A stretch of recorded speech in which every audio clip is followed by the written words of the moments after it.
जय जगन्नाथ। मु डॉक्टर उषाराणी आचार्य। मोर कवितार शीर्षक भूली नाही से कथा। भूली नाही से कथा।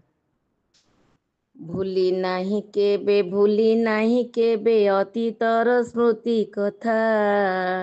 समय स्रोतरे बही जाइअछि, रहिछि ताहार गाथा। भूली नाही केबे, भूली नाही केबे अतीतर स्मृति कथा। समय स्रोतरे बही जाइअछि, रहिछि ताहार गाथा। जीवनर अଙ୍କା बଙ୍କା पथे केते ଥାଏ ଉତ୍ଥାନ ପତନ।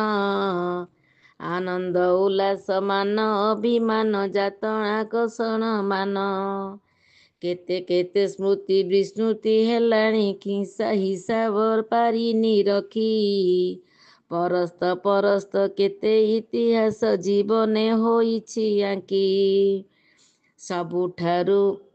ସବୁ ସ୍ମୃତି ଠାରୁ ପିଲାଦିନ ସ୍ମୃତି ଭୁଲିବାର କେବେ ନୁହେଁ।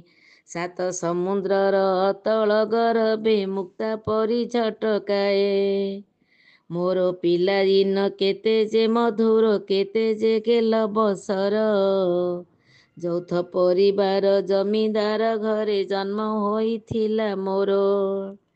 ଘରର ପ୍ରଥମ ଝିଅ ମୁଁ ନଥିଲି, ଥିଲି ମୁଁ ମହୁଡ଼ ମଣି। ନାଁ ଦେଇଥିଲେ ଅତି ସରାଧରେ, ଡାକୁଥିଲେ ଉଷାରାଣୀ। ନନାଙ୍କର ଡାକ ପଢ଼ିଲା ବେଳକୁ ଲାଗୁଥିଲା ଭୟ ମୋତେ। ଭାଇ ଓ ଭଉଣୀ ଜୀବନଠୁ ବଳି ଭଲ ପାଉଥିଲେ କେତେ। ନନାଙ୍କର ଡାକ ପଢ଼ିଲା ବେଳକୁ ଭୟ ଲାଗୁଥିଲା ମୋତେ। ଭାଇ ଓ ଭଉଣୀ ଜୀବନଠୁ ବଳି ଭଲ ପାଉଥିଲେ କେତେ। କପଟ ଛଳନା ଅବା ମିଛ ଫାସ ନଥିଲା ତ ହୃଦୟରେ। ସରଳ ନିଷ୍ପାପ ଜୀବନ ବିତଇ ସ୍ନେହ ଶ୍ରଦ୍ଧା ବଳୟରେ। ବନ୍ଧୁ ଓ ବାନ୍ଧବ ଘରଠୁ ଗାଁ ସଭିଙ୍କର ପ୍ରିୟ ଥିଲି। ସାଙ୍ଗସାଥି ମେଳେ ହସ ଖୁସି ବେଳେ ଜୀବନ ବିତାଉଥିଲି।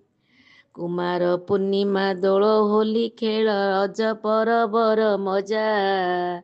କେତେ ରକମର ପିଠା ଓ ପଣାରେ ଘର ହେଉଥାଏ ବାସ୍ନା। ବର୍ଷାରେ ଭିଜିବା ନୀଳ କଇଁ ତୋଳା କାଗଜ ଡଙ୍ଗାର ସ୍ମୃତି। ରିମ୍ ଝିମ୍ ପରି ନାଚି ଯାଉଅଛି ସୁନେଲିର ଅନୁଭୂତି। ଜେଜେ ମା ଆଉ ଜେଜେ ବାପାଙ୍କର ମଧୁର ମଧୁର ଡାକ। ପ୍ରତିଧ୍ୱନି ଶୁଭେ ଦୂର ଆକାଶରେ, କି ସୁନ୍ଦର ମୋ ଅତୀତ। ପାଖରେ ବସାଇ ପିଠି ଥାପୁଡ଼ାଇ କହୁଥାନ୍ତି କେତେ ଗପ। ଅଜା ଆଈ ଯେବେ ଘରକୁ ଆସନ୍ତି, ଆଣନ୍ତି କେତେ ଦରବ। ବୋଉ ରନ୍ଧା ଖାଦ୍ୟ, ଆଈ ରନ୍ଧା ମାଛ, ମାର ମୁଗ ଖେଚେଡ଼ି। ତାରକା ହୋଟେଲ ମେନୁ ସହ କାହିଁ କେହି ହୋଇବେନି ସରି। ମାଟ୍ରିକ ପର୍ଯ୍ୟନ୍ତ ଗାଁ ପରିବେଶ, ଗାଁର ପାଣି ପବନ। ଗାଁ ମାଟି ସହ ଜଡ଼ିତ ଏ ମନ, ଜଡ଼ିତ ଏଇ ଜୀବନ। ଭୁଲି ନାହିଁ କେବେ ମୋ ବାଲ୍ୟ ଜୀବନ, ମୋ ଗାଁ ସ୍ନେହ ପ୍ରୀତି। ଭୁଲି ନାହିଁ କେବେ, ଭୁଲିନି ସେ କଥା, ଆଜି ବି ଅଭୁଲା ସ୍ମୃତି। ଭୁଲି ନାହିଁ କେବେ ମୋ ବାଲ୍ୟ ଜୀବନ, ମୋ ଗାଁର ସ୍ନେହ ପ୍ରୀତି। ଭୁଲି ନାହିଁ କେବେ, ଭୁଲିନି ସେ କଥା, ଆଜି ବି ଅଭୁଲା ସ୍ମୃତି। ଆଜି ବି ଅଭୁଲା ସ୍ମୃତି। ଆଜି ବି ଅଭୁଲା ସ୍ମୃତି। ଜୟ ଜଗନ୍ନାଥ।